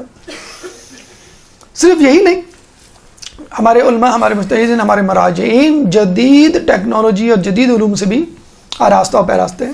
باقاعدہ اہل بیت گلوبل انفارمیشن کے نام سے 4-5 ویب سائٹس ہیں جو خود آیت اللہ سستانی کی نگرانی میں چل رہی ہیں. آپ خود ویکیپیڈیا پہ جا کر اہل بیت گلوبل انفارمیشن اگر لکھیں تو ان ویب سائٹس کے نمبر، ایڈریسز آپ کے پاس آ جائیں گے. ہر ویب سائٹس کو کلک کریں، مختلف زبانوں میں، عربی، فارسی، انگلش، آذربائیجانی، چائنیز، فرینچ، مختلف زبانوں میں آپ کو دینی علوم سے متعلق، اہل بیت کے علوم سے متعلق معلومات مل جائے گی. آیت اللہ سستانی کا اسپاٹ تو تھا اس میں، لیکن آیت اللہ سعید الحکیم کا نہیں تھا. ابھی ہم نے جو بتلایا آپ کو 14 مقامات، لیکن اس لیے ہم نے بتا دیا کہ یہ آیت اللہ سستانی کے گھر سے آپ تھوڑا سا آگے جائیں گے تو سعید الحکیم کا بھی گھر مل جائے گا. مثلا کیسے جائیں گے آپ؟ دیکھیں، یہ جو تھا 8 نمبر پہ آپ نکلے باب قبلہ سے باہر، یہ باب کبیر ہے، ٹھیک ہے. باب کبیر میں ہم نے کہا تھا کہ سیدھے ہاتھ پہ باب توسی ہے اور الٹے ہاتھ پہ باب قبلہ. اچھا، یہ میں آپ کو بتا دوں کہ باب قبلہ سے ہر کسی کا واسطہ پڑتا ہے. کیوں کہ نماز جب پڑھتے ہیں با جماعت نماز تو باب قبلہ سامنے ہی ہوتا ہے آپ کا. تو باب قبلہ سے آپ نکلے 8ویں نمبر پہ سعید، یہ آیت اللہ سستانی کا گھر تھا، ٹھیک ہے. اسی سڑک پہ آپ آگے چلتے چلے جائیں شارع رسول پہ. جب یہ اینڈ ہوگا نجف، اولڈ نجف، تو ایک روڈ کراس کرے گی آپ کو جس کو ہم کہتے ہیں شارع بنات الحسن، ٹھیک ہے. اس روڈ کو کراس کر کے تھوڑا سا آگے آئیں، ایک اور شارع آ جائے گی جس کو ہم کہتے ہیں شارع مدینہ، ٹھیک ہے. اس شارع مدینہ یعنی جو بالکل شارع رسول کے سیدھوں سیدھ جو رستہ ہے جو انٹرسیکٹ کر رہا ہے شارع مدینہ کو، وہاں پر آ کے فرض کر لیں آپ یہاں پہ کھڑے ہوئے، ایرو نظر آ رہا ہے آپ کو، یہاں کھڑے ہو گئے آپ، تو الٹے ہاتھ پہ کون سا محلہ ہے؟ جدیدہ. سیدھے ہاتھ پہ جو محلہ ہے اسی طرح کا وہ ہے جدیدہ ثانیہ، ٹھیک ہے. اور یہاں پر آیت اللہ سعید الحکیم کا گھر ہے اور آیت اللہ بشیر نجفی کا بھی گھر یہیں پر ہے. ناصر مکارم شیرازی کا دفتر آفس بھی یہیں پر ہے، اور یہیں پہ سب سے زیادہ پاکستانی رہتے ہیں. کہاں پہ؟ جدیدہ کے ساتھ شارع مدینہ سے تھوڑا سا آگے پرپینڈیکولر ڈائریکشن میں. شہید الحکیم کے بارے میں کہا جاتا ہے ان کا جو پورا خاندان ہے، مہدی حکیم ان کے دادا نانا بلکہ ان کے کہلائیں گے، ان کے والد بلکہ جو ماموں تھے وہ تھے محسن الحکیم آیت اللہ خوئی کے استاد. تو یہ پورا خاندان ہے حکیم خاندان، مہدی حکیم کے نام سے. اور مہدی حکیم کے جو صاحبزادے تھے محسن الحکیم، یہ دیکھیں بیچ میں جو نظر آ رہے ہیں لکڑی پکڑے ہوئے، یہ ہے محسن الحکیم. کس کے بیٹے؟ مہدی حکیم کے، جو کہ پہلے آدمی تھے حکیم خاندان کے جو لبنان سے ہجرت کر کے یہاں پر آئے ہیں. یہ بڑی دلچسپ بات ہے کہ اس وقت جو 4 مراجعین اعظام ہیں بڑے، چاروں کا تعلق عراق سے نہیں ہے. آیت اللہ سیستانی ایران کے، سعید الحکیم لبنان کے، آیت اللہ اسحاق فیاض افغانستان غزنی کے ہیں، اور بشیر نجفی لاہور کے، گجرانوالہ کے ہیں. تو یہ جو ہے چاروں کے چاروں اتفاق سے باہر ہیں. یہ ظاہر کرتا ہے کہ علم اور علم اہل بیت جو ہے وہ کوئی سرحد نہیں رکھتا، وہ کوئی زبان نہیں رکھتا، وہ کوئی نسل نہیں رکھتا، وہ کوئی ملک نہیں رکھتا. بس ایک ہی بنیاد ہے، محب اہل بیت، حب اہل بیت، اہل بیت سے محبت.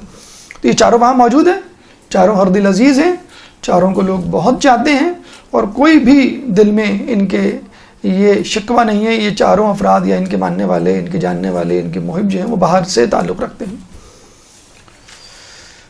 ابھی بھی جو تدریسی خدمات ہیں اس حوالے سے، جیسے لجنہ امتحان ہے، وہاں کا جو سب سے بڑا امتحان ہوتا ہے کوانٹیفائی کرنے کے لیے کہ کون طالب علم کتنا آگے جا چکا ہے، اس میں آیت اللہ سعید حکیم کے بارے میں کہا جاتا ہے سب سے زیادہ ان کے دفتر کا ہاتھ ہے. یعنی اکیڈمکس میں اس وقت جو ہے مولانا آیت اللہ سعید الحکیم کو بہت آتے ہیں. اور یہ بھی میں آپ کو بتلا دوں کہ سعید الحکیم کے ماموں محسن الحکیم اور اس سے پہلے مہدی حکیم، ان کی ایک ہسٹری، ایک فیملی ہے، اور ان کے جو افراد ان کے خاندان میں مجتہد گزرے ہیں، غالباً سب سے زیادہ مجتہدین انہی کے خاندان میں گزرے ہیں. ابھی آپ کو جو تصویر دکھائی اس میں سارے ایک ساتھ کھڑے ہوئے.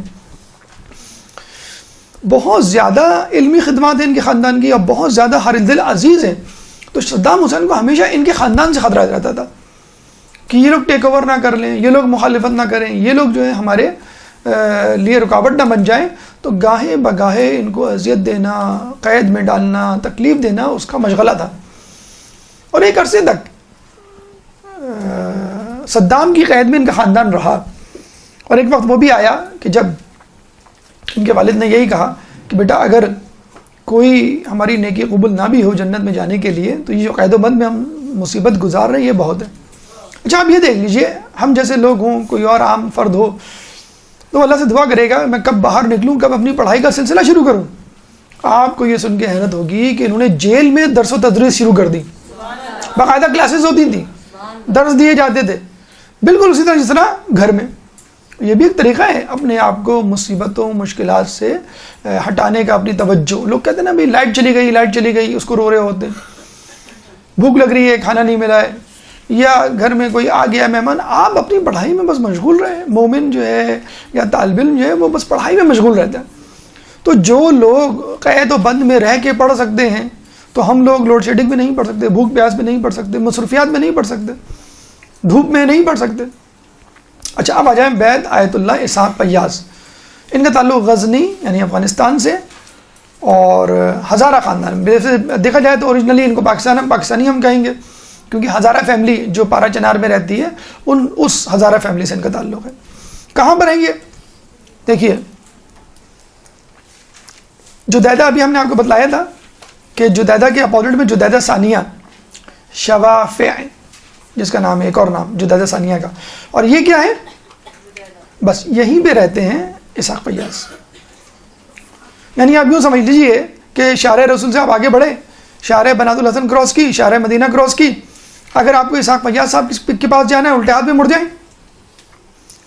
اگر آپ کو بشیر نجفی یا سعید الحکیم کے پاس جانا ہے تو سیدھے ہاتھ پہ مڑ جائیں. بشیر نجفی کا گھر پہلے پڑے گا، اور 2 گلی 3 گلی چھوڑ کر سعید الحکیم کا گھر پڑے گا. اور وہیں پہ ناصر مکارمی شیرازی کا آفس بھی اگر آپ چاہیں تو وہ بھی دیکھ لیں. بلکہ یہ 2 گھر آپ کو مل جائیں گے. بہت ہی کم گو، بہت ہی خاموش. جب ہم گئے تھے تو بات چیت بھی نہیں کر رہے تھے وہ، اور صرف جو ہے وہ فقط ہاتھ ملانے کی ہمیں اجازت دی اور بس چلے گئے. بہت ہی خاموش. مطلب ان کی خاموشی کی وجہ سے ایک زمانے میں لوگ تو نہیں، جاہل افراد جو ان پہ شک کرنے لگے تھے کہیں یہ جاسوس تو نہیں ہے، امریکہ یورپ یا کہیں. بہت ہی خاموش تھے. اور انہوں نے پوری زندگی مطلب یہ صدام کا جو دور گزارا ہے بہت خاموشی میں گزارا ہے، الگ تھلگ سیاست سے، بالکل اپنے کام میں پڑھائی میں مشغول رہتے، درس و تدریس میں. لیکن جیسے ہی صدام گیا ہے ویسے ہی ان کی سیاسی تحریک میں اضافہ ہوا، فوراً موبلائز ہوئے. اور اچھا اس وقت آیت اللہ سستانی ہوں، سعید حکیم ہوں، ان پہ ایک ٹھپا تھا یہ اینٹی گورنمنٹ ہے. سید فیاض اسحاق فیاض کی کوئی ایکٹیویٹی تو نہیں تھی، تو ہر بات میں ان کو سالس بنا لیا جاتا تھا. یعنی مغربی اقوام، امریکہ ہو برطانیہ ہو، وہ اسحاق فیاض سے پیغامات رسانی کے کام لیا کرتی تھی کہ بھئی آپ آغا سستانی سے یہ کہیں، آپ سعید الحکیم سے یہ کہیں، آپ فلاں سے یہ کہیں، بشیر نجوی سے یہ کہیں. تو انہوں نے دیکھیں یہ فائدہ ہوتا ہے. کچھ لوگ جو کہتے ہیں نا کہ ہمارے مجتہدین کیوں خاموش ہیں، کیوں آواز نہیں اٹھا رہے، تو یہ خاموشی میں مصلحت ہوتی ہے اور یہ خاموشی کام آتی ہے. یہ مجتہدین ہماری طرح جذباتی نہیں ہوا کرتے کہ جب جوش جذبہ دکھانے کا وقت آئے تو ہم پیچھے ہٹ جاتے ہیں، اور جب نہیں دکھانے کا وقت آئے تو ہم کہتے ہیں کہ بھئی تلوار نکال کے ہم اس کا سر قلم کر دیں گے فلاں کا. تو انہوں نے کہتے ہیں سب سے زیادہ انیکٹیو تھے صدام کے دور میں، جن پہ شک کیا جاتا تو سب سے زیادہ ایکٹیو ہوئے، اور آغا سستانی کا جو ہے کے لیے پل کا کام. اچھا کچھ لوگوں نے یہ بھی کہا کہ شاید یہ مرجعیت اعلیٰ کے لیے کوالیفائی کر رہے ہیں، مخالفت کریں گے. انہوں نے باقاعدہ سپورٹ کیا آغا سستانی کی مرجعیت کے لیے. خود مرجع ہیں، ان کی بھی تقلید ہوتی ہے، لیکن مرجع ہونے کے باوجود آغا سستانی کی انہوں نے ہر پلیٹ فارم پہ سیاسی، علمی یا کوئی بھی ان کا فیصلہ ہو اس کی انہوں نے تائید و نصرت کی ہے. آیت اللہ بشیر نجفی بڑے ہی جوش و خروش کے حامل عالم دین، لاہور سے ان کا تعلق. ویسے تو یہ انڈیا کے ان کا جو خاندان تھا جو مائیگریٹ کر کے آیا تھا وہ جو ہے انڈیا سے آیا تھا، پھر گجرانوالہ، اس کے بعد جامع منتظر، ابھی جو ریاض حسین نجفی اس کے پرنسپل ہیں، بہت مشہور مدرسہ، سب سے پرانا غالباً پاکستان کا، وہاں انہوں نے ابتدائی تعلیم حاصل کی. اس کے بعد جو ہے یہ نجف چلے گئے. یہ ان کا گھر کہاں ہے؟ ان کا گھر لوکیٹ کرنا بہت آسان ہے. جیسے ہم نے بتایا کہ آپ شارع رسول پہ آگے آ رہے ہیں، شارع بنات الحسن اور مدینہ کراس کی الٹے ہاتھ پہ جدیدہ اور سیدھے ہاتھ پہ پہلے آیت اللہ بشیر نجفی کا گھر آئے گا، اور 2 گلی چھوڑ کے اسحاق فیاض کا. تو پہلے آپ آقا بشیر سے ملنے، پھر ان سے. عموماً ان کی جو ٹائمنگز ہوتی ہیں اسحاق فیاض صاحب کی، آیت اللہ بشیر نجفی کی، وہ صبح 11 سے 12 ہوتی ہے اور رات میں 8 سے 9. 2 سلاٹس ہوتے ہیں، صبح کا 1 گھنٹہ، رات کا 1 گھنٹہ. تو ان میں اچھی یہ بات ہے کہ بشیر نجفی خصوصاً کہ آپ اس ٹائم پہ جائیں، اپنا انٹروڈکشن کروائیں. بڑے ہم فخر سے بتاتے ہیں کہ ہم پاکستان سے آئیں. شاید پاکستان عراق واحد ملک ہے جہاں ہمیں پاکستانی ہونے پہ فخر ہوتا ہے اور عزت بھی ہوتی ہے. اور بشیر نجفی کے آفس ہیں تو آپ کو بہت زیادہ سرحد آنکھوں پہ لیا جاتا ہے کہ بھئی انہیں کے ملک کے یہ مرجع ہیں.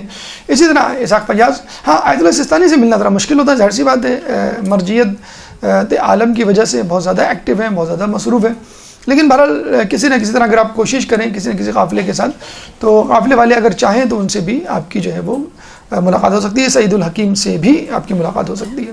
اور کوشش کریں کہ ضرور کریں مجتہد مرجع، اپنے مرجع کو سامنے سے دیکھنا، اس سے استفادہ کرنا، اور اس سے بلا واسطہ ڈائریکٹ کوئی نصیحت سننا، یہ بھی ایک بہت بڑا سعادت کا کام ہے. مرحوم شخصیات کی زیارت سے زیادہ ہم نے کہا کہ زندہ شخصیات کی زیارت، یعنی معصوم اور غیر معصوم، یہ ہم معصوم اور غیر معصوم کی نہیں بات کر رہے ہیں. اچھا آیت اللہ بشیر نجفی یوں تو 31 سے زیادہ کتابوں کے مصنف ہیں. علمی خدمات تو ظاہر سی بات ہے، مرجع لیول پہ کوئی پہنچ جائے تو علمی کوئی کوسچن ہے ہی نہیں اس سے متعلق کوسچنیبل کہ بھئی اس کو ہم سوچیں کہ کتنی کتابیں لکھی، نہیں لکھی، ضرور لکھی ہوں گی، رسائل لکھے ہوں گے، درس و تدریس دی ہوگی. لیکن آیت اللہ بشیر نجفی کا جو کمال ہے وہ یہ ہے کہ انتظامی امور میں بہت ایکسپرٹ ہیں. صدام حسین کے زمانے میں 8 گھنٹے، فقط 8 گھنٹے کے لیے بجلی دی جاتی تھی، بعض اوقات وہ بھی نہیں تھی، اور پورے دن آف. ابھی بھی ویسے نجف میں بجلی کا پرابلم ہے. جو آدمی لوڈ شیڈنگ برداشت کر سکے وہ کراچی والے اس میں تو ماشاءاللہ ماہر ہیں، اور جو شدید گرمی، شدید سردی برداشت کر سکے وہ شاید کراچی والے اس میں پیچھے رہ جائیں گے. 50 ڈگری کی گرمی ہوتی ہے اور -10 -4 ڈگری کا جو ہے وہ سردی ہوتی ہے موسم سرما. تو بالکل ڈیم سیریس سردی، ڈیم سیریس جو ہے وہ گرمی، تو بالکل ایزی نہ لے. تو بجلی کا بڑا پرابلم ہے، اور ابھی بھی پرابلم ہے. 2 گھنٹے بجلی آتی ہے، 2 گھنٹے بجلی نہیں جاتی.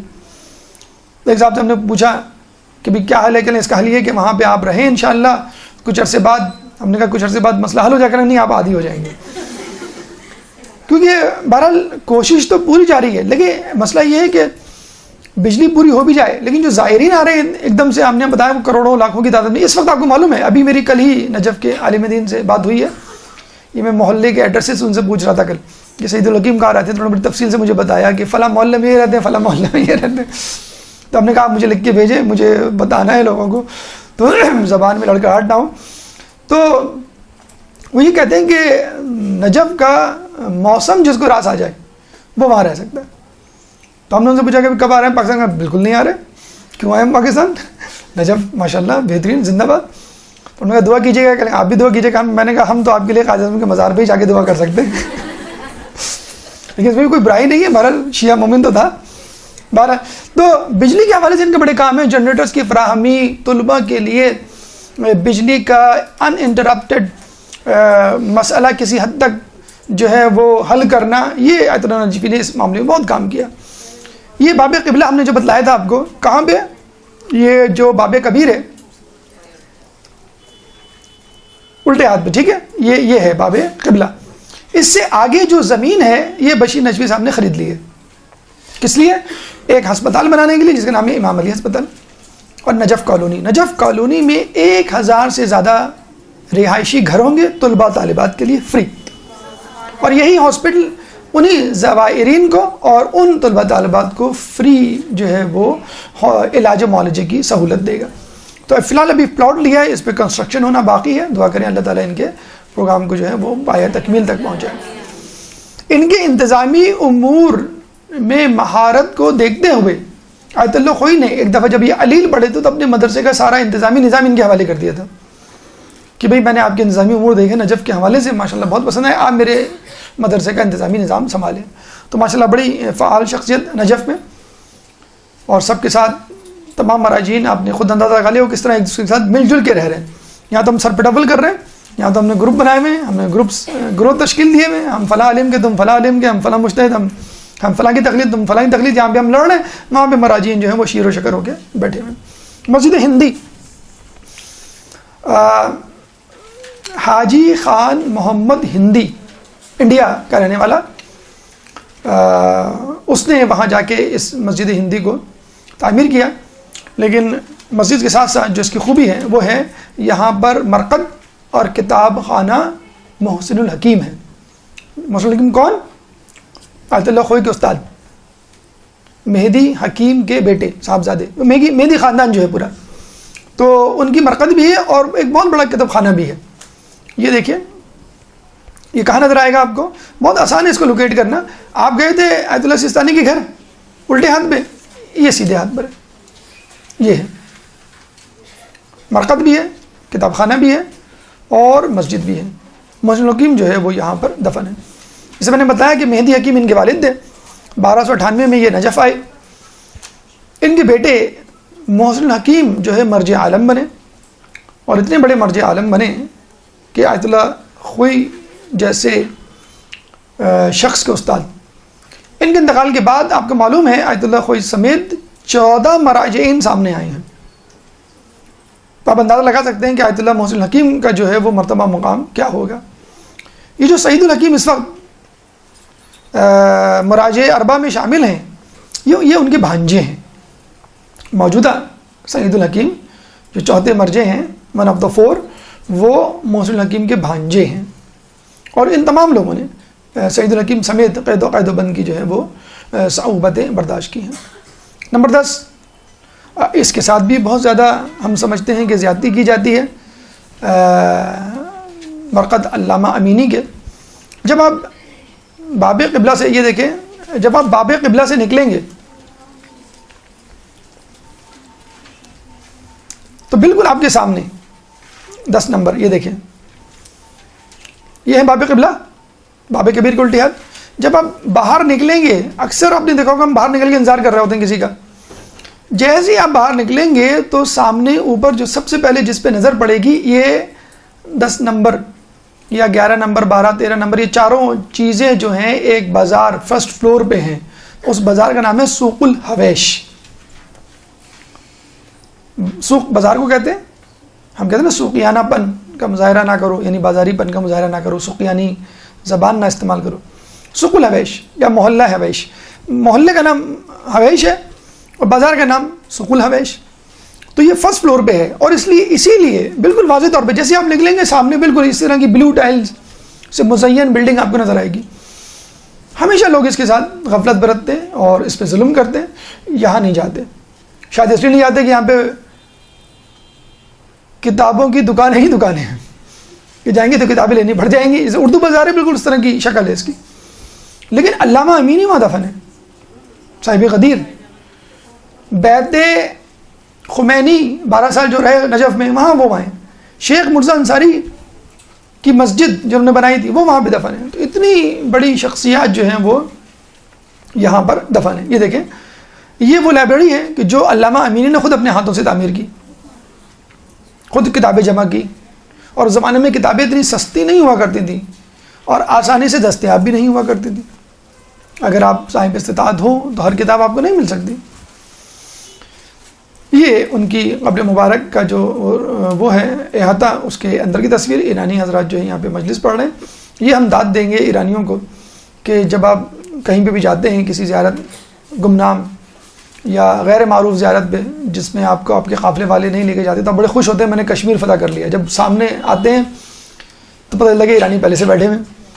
تو یہ ہمیں تھوڑی سی تکدو اور دقت برداشت کرنی چاہیے جب ہم 12 دن کے لیے جا رہے ہیں، فقط 12 دن. آپ مری جاتے ہیں، کلام کامان جاتے ہیں، آپ ہاپتے کاپتے نہیں ہیں، پہاڑوں پہ چڑھ رہے ہیں، گھوم پھر رہے ہیں. لیکن جب زیارت پہ جاتے ہیں تو پتہ نہیں کہ آپ کو بار بار ہوٹل یاد آ رہا ہوتا ہے. سردی میں ہوٹل یاد آ رہا ہوتا ہے، سردی لگ رہی ہے، گرمیوں میں بھی ہوٹل یاد آ رہا ہوتا ہے کہ گرمی لگ رہی ہے، ہمیں ہوٹل میں جانا ہے. تو بھئی آپ آئے کس لیے؟ زیارت کے لیے آئے. تو جتنی زیارات آپ کر سکتے ہیں کریں، آپ کو کس نے روکا ہے؟ پھر آپ جو ہے یہ کہیں گے کہ ہمیں جو ہے قافلے والوں نے یہ نہیں زیارت کروائی، وہ نہیں زیارت. تو آپ نکلیں گے تو سامنے زیارت ہے، سامنے بازار ہے، بالکل سامنے 500 میٹرز واکنگ ڈسٹینس ہے. اندر جائیں، اندر 3-4 زیارتیں آپ کو ایک ہی بازار میں مل جائیں گی. ان کی تھوڑی سی خصوصیات آپ کو معلوم ہی ہوگی، مزید تذکر ہو جائے اس کا. کہتے ہیں کہ میں نے الغدیر نامی جو کتاب لکھی اس کے لیے 10,000 کتابوں کو حرف بہ حرف پڑھا، بسم اللہ کے بے سے لے کے تمت کے تے تک، یعنی ختم شد کے دال تک. 10,000 کتابیں الف سے لے کے بے، پہلے صفحے سے آخری صفحے تک. اور اگر تکرار کو مد نظر رکھا جائے، جیسے ایک کتاب آپ نے 2 مرتبہ نکال کے دیکھی، 3 مرتبہ نکال کے دیکھی، اگر تکرار کو مد نظر رکھ کے دیکھا جائے تو 1,00,000 کتابیں میں نے دیکھی ہیں. 1,00,000 کتابیں پڑھی. اب بتائیں آپ کتنا اسٹیمنا تھا، کتنا حافظہ تھا، کتنا حوصلہ تھا اس بندے میں. 40 سال لگے. کسی جگہ لکھا ہے 10، کسی جگہ 20، لیکن 40 سال جو ایک تحقیق ہے. 3 سال انڈیا میں گزارے. ان 3 سالوں میں انہوں نے 17 گھنٹے کام کیے. 3 سالوں میں. جب وہاں سے واپس آئے تو کسی نے پوچھا انڈیا گئے تھے؟ تاج محل گئے آپ؟ نہیں، تاج محل تو نہیں گئے. کیوں؟ کہ میں تاج محل دیکھنے تھوڑی گیا تھا. تو ہم سب سے پہلے تاج محل جائیں یا ان کی جو نیو دہلی ہے، بامبے ہے، یہ سب جگہیں جا کے گھومیں. یہ بیچارے جس جوتے میں گئے تھے اسی جوتے میں واپس آئے. 3 سال ہم کراچی میں رہ لیں تو 3 جوتے بدل چکے ہوتے ہیں. انڈیا میں رہ کر سفر کر کے اسی جوتے میں، اسی جوتی میں، چپل ہی کہہ لیں، کیا جوتا ہوگا ان کے پاس، اسی میں جو ہے وہ واپس آئے. لیکن بہرحال جو اجر ملا ہے ان کو یقیناً قابل رشک ہے. کہتے ہیں کہ پھر بھی ان کا دل نہیں بھرا، مولا کی خلافت کو ثابت کرنے کے حوالے سے دل نہیں بھرا. کہ میں خود اپنی آنکھوں سے دیکھوں گا غدیر کا مقام. تو خود گئے مدینے، مکے. آپ کو معلوم ہے غدیر کا مقام تو مکے مدینے کا جو بائیفرکیشن ہے، جہاں پہ یہ رستہ ڈیوائیڈ ہوتا ہے مکے سے جب واپس آتے ہیں، وہاں پر ہے. اور وہاں پہ زیارات تو عام ہے ہی نہیں. آپ کو معلوم ہے غار سور ہے، غار سور کو چھوڑیں، یہ غار ہرا ہے، جنت البقیع ہے. کس طرح وہاں پہ جو خاک اڑ رہی ہے، کس طرح ویران ہے. بلکہ منع کیا جاتا ہے بدتمیزی سے جب آپ جا رہے ہوتے ہیں کہ نہیں جاؤ، نہیں جاؤ وہاں. کیا جاؤ؟ آپ بیت اللہ میں کھڑے ہوئے ہیں، اگر آپ نے مقام ابراہیم کو ہاتھ لگا لیا، ہاذا شرک. میں نے کہا کیوں بھائی ہاذا شرک کیوں ہے؟ کہتے ہیں ہاذا جو ہے حدید. میں نے کہا ہاذا حجر. اگر یہ لوہا ہے تو یہ اینٹ ہے، یہ پتھر ہے، تو اس کو بھی ہاتھ نہ لگاؤں میں؟ کیا بیت اللہ کو بھی ہاتھ نہ لگاؤں؟ تو اس طرح آپ کو روکا جاتا ہے. تو وہ گئے کہ میں اپنی آنکھوں سے دیکھوں گا. اچھا، ایسے مقامات پہ جانے نہیں دیا جاتا یا روکا جاتا ہے. ہم جب بھی جاتے تھے کسی مقام پر اور وہاں کوئی شرطہ کھڑا ہوتا تھا اور وہ ہم سے کہتا تھا کہ یہاں پہ کچھ نہیں ہے، تو ہم کہتے ہیں اس کا مطلب ہے یہاں کچھ ہے. جہاں کوئی کھڑا ہوا ہے، جہاں 2-4 لوگ کھڑے ہوں ڈنڈے ونڈے لے کر کہ یہاں نہیں ہے کچھ، وہ مسجد سلمان فارسی تھی وہاں پہ جنگ خندق جہاں پہ ہوئی تھی، انہوں نے یہیں پہ کچھ ہے. تو پہرے لگے ہوئے، یہ بیچارے چلتے چلے جا رہے ہیں، چلتے چلے جا رہے ہیں. کہتے ہیں کہ ضعیفی بھی تھی، تھکن بھی تھی. اس تھکن کی وجہ سے وہ بیمار پڑ گئے، اور اتنے بیمار پڑے کہ وہ بیماری تھکن کی وجہ سے بیماری نہیں باقاعدہ وہ جان لیوا ثابت ہوئی. فوراً کو تہران لایا گیا، تہران ہاسپٹل، اور وہاں پہ ان کا انتقال ہوا. پھر وہاں سے وہ نجف اشرف جو ہے منتقل ہوئے. آپ دیکھ لیجئے کہ کتنا شوق، کتنی جستجو کہ میں مولا کی ولایت کو ثابت کر دوں.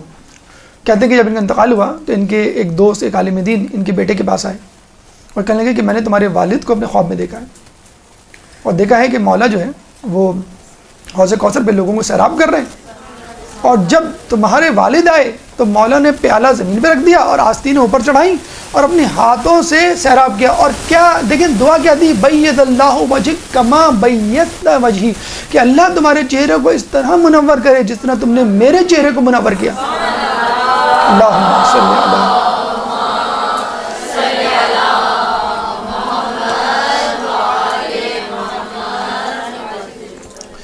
تو ہم یہی دعا کریں گے کہ مولا تو بہت دور کی بات، اگر علامہ حسین امینی کے ہاتھوں سے ہمیں حوض کوثر مل جائے تو یہ دیکھیں مقام و مرتبہ ہے. وہی بات کہ غیر معصوم کی زیارت کرنے کا بھی ایک لطف ہے. آپ کو ایک حوصلہ، ایک موٹیویشن جسے کہتے ہیں نا، آج کل کے دور میں موٹیویشن ایک لفظ استعمال کیا جاتا ہے کہ بس جوش ولولہ نہیں رہا، پڑھائی کا معاملہ ہو یا جاب کا معاملہ ہو یا گھریلو کاموں کا معاملہ ہو، تو آپ اپنی موٹیویشن جو ہے وہ ان زیارات پہ جا کر استعمال کریں. 11 نمبر پہ بیت امام خمینی ہے، اور یہ وہ جگہ ہے کہ جہاں پر بس یہ 5 منٹ مجھے دے دیجئے، 5 منٹ سے زیادہ انشاءاللہ نہیں ہوں گے. ایک درود پڑھ دیں محمد والے محمد.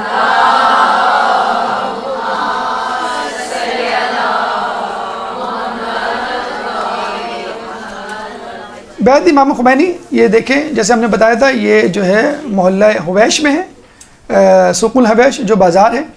ان کے بارے میں کہا جاتا ہے کہ جب ایران سے ان کو جلا وطن کیا گیا تو یہ گئے ترکی والوں نے ایران کے پریشر میں آ کے ان کو قبول نہیں کیا. یہ اپنے بیٹے مصطفیٰ خمینی کے ساتھ آگے نجف. مصطفیٰ خمینی ان کی تحریک کو چلاتے رہے انڈر گراؤنڈ، اور یہ جو ہے درس و تدریس میں مصروف رہے. یہ ان کے گھر کا اندرونی حصہ ہے. اور وہاں پہ شیخ مرزا انصاری کی بنائی ہوئی مسجد انصاری میں درس دینا شروع کر دیا. جس زمانے میں شیخ انصاری دیا کرتے تھے، اب اس زمانے میں حکومت اسلامیہ پہ دھڑا دھڑ انہوں نے درس دیا. ان کے دروس کو تحریری شکل میں، پمفلیٹ کی فارم میں، کتاب کی فارم میں ڈالا گیا اور ایران پہنچایا گیا. اور دیکھا جائے نجف نے باقاعدہ پلیٹ فارم جو ہے مہیا کیا ہے امام خمینی کو باقاعدہ طور پہ لوگوں کے اذہان کو تیار کرنے کے لیے. 12 نمبر مرقد سید عبداللہ سبزواری، یہ بھی سوق الحویش میں آپ کو مل جائے گی. بہت زیادہ لوگ جانتے نہیں ہیں، لیکن ان کے بارے میں یہ کہنا کافی ہے کہ آیت اللہ خوئی کے بعد 1 سال تک مرجعیت ان کے ہاتھ میں رہی. 13 نمبر مسجد شیخ مرزا انصاری، یہ بھی سوق الحویش میں، اور اس کے بارے میں کہا جاتا ہے شیخ مرزا انصاری جو ہے یہاں پر درس دیا کرتے تھے، جس میں بعد میں امام خمینی نے جو ہے وہ درس دینا شروع کیا. 14 اور آخری جو اسپاٹ ہے وہ ہے کتاب خانہ امام حسن، جو کہ آیت اللہ باقر شریف نے بنایا تھا. موسوعات سیرت اہل بیت ان کی کتاب ہے. یہ 14 نمبر، یہ بالکل آخر میں، یہ شارع بنات الحسن کے اوپر واقع ہے. دیگر زیارات میں 3 زیارات انڈر کنسٹرکشن ہیں. یہ دیکھیں شارع بنات الحسن جو ہے اس کا نام اس لیے رکھا گیا ہے کہ یہاں پہ بنت حسن، 3 بیٹیاں امام حسن علیہ السلام کی مرقد ان کی پائی جاتی ہے، جو اب دریافت ہوئی ہے. پہلے آپ کو معلوم ہے کہ خود حرم میں جانا مشکل تھا، تو یہاں پہ کس طرح لوگ جمع ہوں. تو یہ ایک ہے مرقد آمنہ بنت حسن، دوسری مرقد زہرا بنت حسن، تیسری رقیہ بنت حسن. یہ زیارت ہماری نجف کی پیدل زیارت کے حوالے سے مکمل ہوئی. انشاءاللہ اگلی مرتبہ ہم وادی سلام کا رخ کریں گے اور وہاں پہ موجود زیارتوں کی برکتوں سے اپنے آپ کو بہرہ مند کریں گے. اللہ تعالیٰ سے دعا ہے کہ ہمیں نجف اشرف کی زیارت کرنے کی توفیق عطا فرما، ہمیں معصومین کے نقش قدم پہ چلنے کی توفیق عطا فرما، امام کے ظہور میں تعجیل فرما. اور ہمیں ان کے انصار عوام میں شامل فرما. ربنا تقبل منا انك انت السميع العليم وتب علينا انك انت التواب الرحيم. اللجل اللجل يا مولا اللجل اللجل اللجل اللجل اللجل اللجل اللجل يا صاحب السماء اللجل